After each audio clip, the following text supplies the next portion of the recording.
మరి ఫస్ట్గా మనము మైదా పిండిని ఒక బౌల్లో వేసుకుందాం. 1 కప్పు మైదా పిండి మీరు వేసుకోవచ్చు. 1 కప్పు మైదా పిండికి చిటికెడు సోడా, అలాగే జీలకర్ర, కాస్త సన్నగా తరిగిన పచ్చిమిరపకాయలు, సన్నగా తరిగిన అల్లం ముక్కలు, మన డింగ్ చిక్ తీసుకుని ఇందులో కాస్త మిరియాలు, కొంచెం కచ్చాపచ్చగా దంచేసాను. ఇప్పుడు ఇవి కూడా దీంట్లో, అలాగే మన కరివేపాకుని కూడా మరి సన్నగా చాప్ చేసేద్దాం.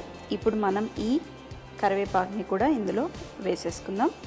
సాల్ట్ టేస్ట్కి తగినంత మరి అన్నీ వేసేసుకున్నాం. ఒక్కసారి మిక్స్ చేద్దాం.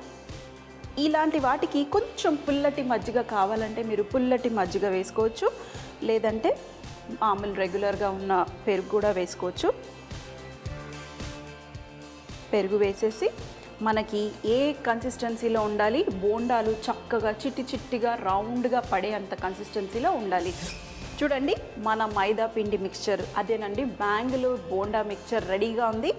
ఇది కన్సిస్టెన్సీ అంటే. సో మరి ఇది నేను పక్కన పెట్టేసుకుంటున్నాను. ఇక్కడ ప్యాన్ కూడా ఆన్ చేసేసాను. ఇప్పుడు మనం పచ్చడి చేసుకోబోతున్నాము.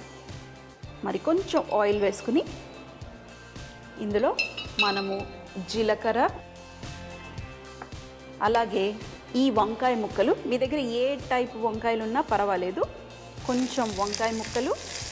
ఈ వంకాయ కాస్త సాఫ్ట్గా అయ్యేంత వరకు మనం కుక్ చేసుకోవాలి.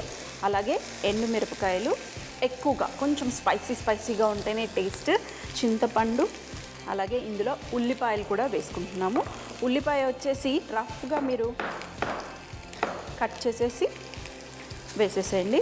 ఈ పచ్చడి గ్రైండ్ చేస్తే కొంచెం పల్చగా ఉంటుంది. మనకి చిక్కదనం ఇవ్వటం కోసం కాస్త శనగపప్పు వేస్తున్నాను. కొంచెం ఒక 1/2 టీ స్పూన్ వేస్తే సరిపోతుంది. లైట్గా మనకి థిక్నెస్ అనేది ఇస్తుంది ఈ శనగపప్పు. 4 to 5 మినిట్స్ వరకు స్లో ఫ్లేమ్లో మంచిగా సాఫ్ట్గా అయ్యేంత వరకు ఉడికించుకుని చల్లార్చుకుని గ్రైండ్ చేసుకోవచ్చు.